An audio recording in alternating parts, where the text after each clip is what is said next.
désolé, c'est une vérité. Mais je me dis que le combat ne pourra pas avoir lieu. Premièrement, je vais rejoindre le coach. Pourquoi? Parce que j'ai remarqué qu'en boxe anglaise, on vend d'abord le rêve avant de vendre le combat. Donc, ils vont faire un bon tapage sur ça. Ça va faire plein tous les réseaux sociaux, tous les médias, peut-être 1 ou 2 mois avant que le combat ait lieu. Ça, c'est mon avis à moi. Hein. Mais quant au combat, on est ni des dieux pour prévoir ce qui va se passer. On est ni des dieux pour prévoir ce qui va se passer. Il faut bien noter ici là que ce même Tyson Fury a un combat le 29 avril. Un combat le 29 avril. Et Jerry, alors comment comparez-vous ces deux athlètes? Oui, à la suite des éléments que vous avez dit tout à l'heure, en ce qui concerne Tyson Fury, nous devons également savoir que Francis Ngannou pèse 117 kg, âgé de 36 ans. Et il a une taille d'1m93. Donc pour ma part, je me dis qu'il est assez préparé et je sais qu'il va relever ce défi-là. Le coach venait de dire un combat se prépare. Alors que Tyson Fury est dans son domaine. Francis Ngannou vient du MMA. Alors, cela voudrait dire que quand vous vous préparez bien, vous combattez bien. À ce niveau, est-ce que on ne va pas craindre, vu les performances de l'adversaire? 0 défaite depuis. Est-ce que c'est Francis Ngannou qui va venir battre quelqu'un qui est dans son domaine et quelqu'un qui n'a jamais eu une défaite? Voyez-vous, à côté quand on laisse le côté fanatique, on peut regarder avec lucidité quelqu'un qui a 2,6 mètres, je crois 2 mètres déjà, et qui n'a jamais perdu de combat. On l'appelle le King dans la boxe en question. Et Francis Ngannou, qui compte quand même des défaites et qui en maigre quelque chose et qui entre dans un domaine presque bleu, il faudrait quand même se poser des questions comment il va s'y prendre. Mais maintenant, de l'autre côté, lorsqu'on connaît que même si cela peut ne plus être d'actualité, il fait partie de celui qui a le coup de poing le plus violent du monde. Ce qui veut dire que rien qu'avec ce coup de poing-là, c'est son point fort. Et ce qui est sûr, avec Tyson Fury peut déjà être influencé à travers ces petits détails-là. Vous savez que généralement, en termes de combat ou en termes d'affrontement, ce ne sont que les petits détails qui comptent. Parce qu'en réalité, tu ne sais pas comment tu vas aller apprendre les techniques pour bloquer un coup de poing, le coup de poing le plus puissant au monde. Donc, tu vas juste utiliser ton expérience que tu as eue, mais sauf que lui, il prend le temps à étudier la personne. J'ai annoncé ici là que Tyson Fury a un combat le 29 avril avec l'un des Kings aussi, celui-là qui n'a jamais perdu aussi le combat. Ce qui veut dire que Francis Ngannou, qu'il y ait un combat ou pas, parce que c'est lui, si je m'en tiens quand même à certaines informations, il a juste souhaité avoir un combat avec Tyson Fury qui commence maintenant à faire buzz. Si celui-ci a du temps pour étudier Tyson Fury à travers ses faits et gestes pendant ce combat que Tyson Fury aura le 29 avril. Mais quand on est fan de l'homme et qu'on regarde son activité, son entraînement, on comprend que celui-ci, il est prêt, il connaît là où il va, il sait là où il doit frapper, il sait ce qu'il va endurer, mais il y tient bon. Au finish, il faut quand même mettre en doute parce que il s'agit de Tyson Fury, c'est le King, je précise bien, c'est le King. Donc on le veut ou pas, il a déjà un avantage. Un avantage parce que c'est son terrain, c'est sa maison, personne. Il est très difficile que les bandits ou le policier arrivent là. Toi qui connais ta maison, tu sais là où tu vas sortir. Non, mais je suis avec toi. Tyson Fury, dans une interview accordée à Canal+, parle d'un combat de titans que lui-même il aimerait combattre contre c'est-à-dire le prédateur, le plus grand combattant du MMA du monde. Est-ce qu'on peut considérer que c'est un combat de titans? En général, je vais revenir dans mes propos. La boxe, c'est de la pub gratuite. Mais la boxe, les matières. Ah non, la boxe exagère dans le domaine de la normal, c'est la vente. En boxant, pour mettre des combats on veut vendre des tickets. Parce que c'est du spectacle, c'est un peu comme du catch. Pour moi, la boxe devient un peu comme du catch. Mais toutefois, on dit que moi je me dis toujours qu'il s'est préparé. Au milieu de ce qu'on va, le spectacle qu'on vend derrière, les deux se sont préparés. Ils sont tous préparés parce que je crois que Francis Ngannou, ça fait déjà presque 1 an et demi qu'il n'a pas combattu en MMA. Donc, au milieu de sa blessure qu'il a eu, il a eu le temps de se préparer physiquement, mentalement et spirituellement sur ce combat. Parce que je ne pense pas que c'est aujourd'hui que le combat avec... parce que je crois que pour ceux qui... En terre africaine. Effectivement. Vous comprenez?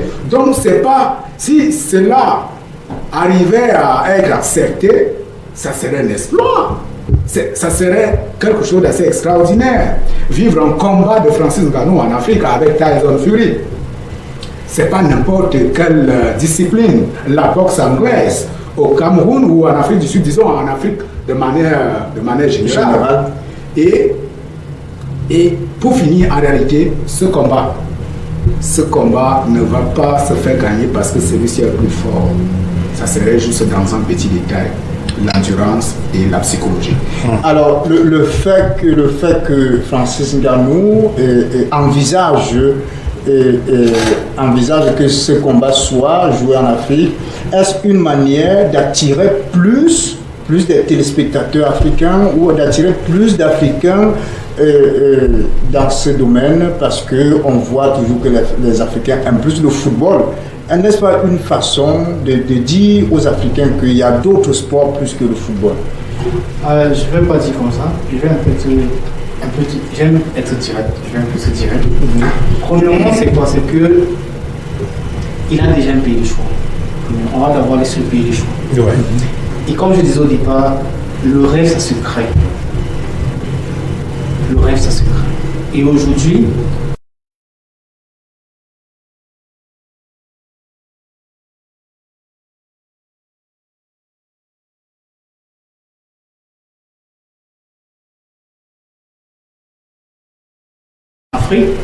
au Cameroun, en termes de MMA, est plus avancé que certains pays en Afrique.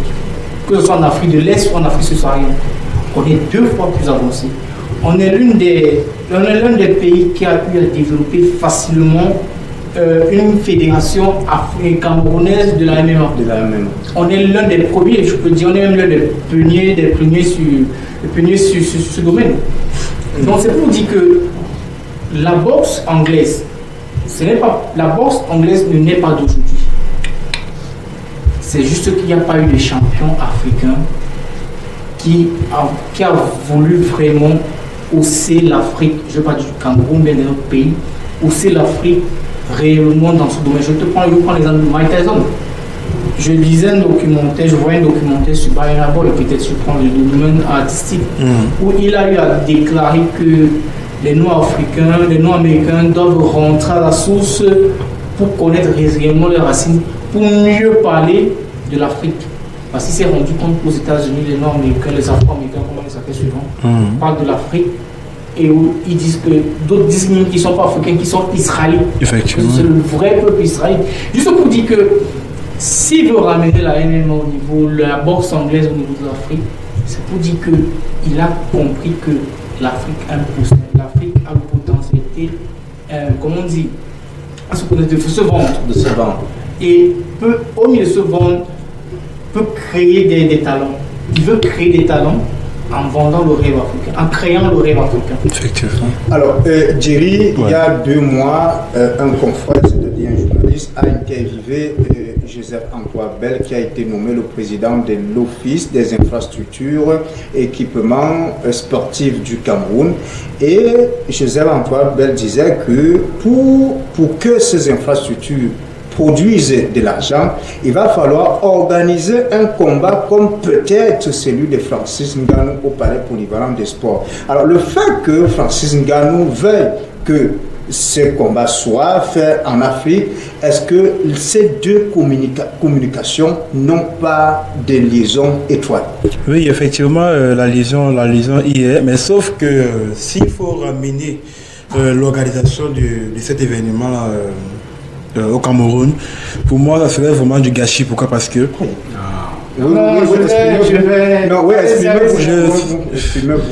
Ça fait vraiment du gâchis. Pourquoi? Parce qu'on a eu affaire à des événements de ce genre, mais sauf que quand je parle du gâchis, je vais parler du quoi? Je vais parler à la mesure où c'est bien de venir l'organiser à la maison, c'est très bien, c'est très beau pour le public. Mais est-ce qu'on va réellement tenir profit de cet événement-là? Est-ce que le peuple camerounais va pouvoir également, par exemple, on dit que bon, l'entrée par exemple c'est payant et que bon, par la suite, les gens peuvent aussi payer les tickets d'entrée normalement. Est-ce que, avec l'argent que l'événement va générer, est-ce que le gouvernement camerounais va pouvoir utiliser cela à bon escient au bénéfice des populations?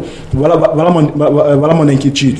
Maintenant, s'il vous plaît. Maintenant, à la suite de cela, il y a eu des événements, peut-être par l'exemple récent, en ce qui concerne la Coupe du Monde. Alors, on a remarqué que il n'y a que l'Africa Foot, pour une fois, qui a parlé de cette initiative, de pouvoir déplacer les influenceurs suivis des présidents des différents clubs. C'est un gâchis. Là, je veux dire totalement, c'est un gâchis. Oui, vous avez la parole. Donc, il y a eu le premier Africa Foot a eu à prendre. Et cela n'a pas été budgétisé avec les frais.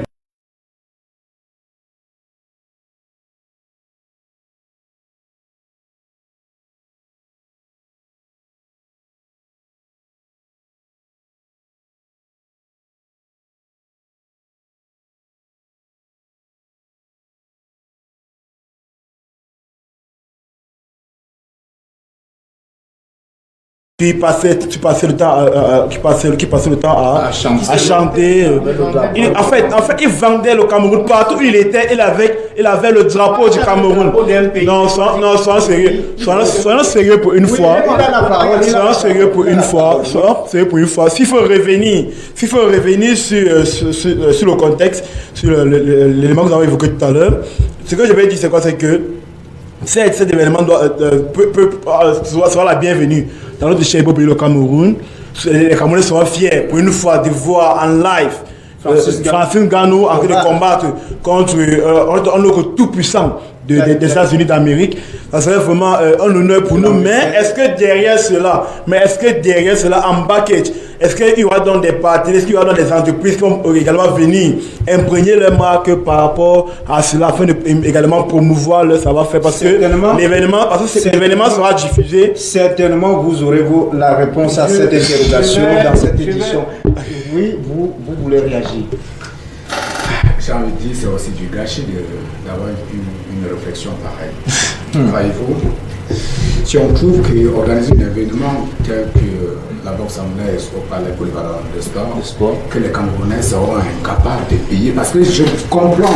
Le problème n'est pas de payer. Mais souffrez quand même. Vous m'avez mal compris. Je vous ai écouté. Vous m'avez mal. Il n'y a pas de la gestion après l'événement. Je vous ai écouté religieusement. Votre premier problème, c'est de pouvoir payer les tickets. Comment est-ce qu'on va gérer le problème au niveau du paiement des tickets, ce n'est pas un problème. C'est normal. Mais est-ce que derrière cela, les populations pourront bénéficier de cela, par exemple, la population ne bénéficie jamais des revenus fiscaux d'un sport, de l'organisation d'un événement. Oui, continuez. Ça, allez vous renseigner.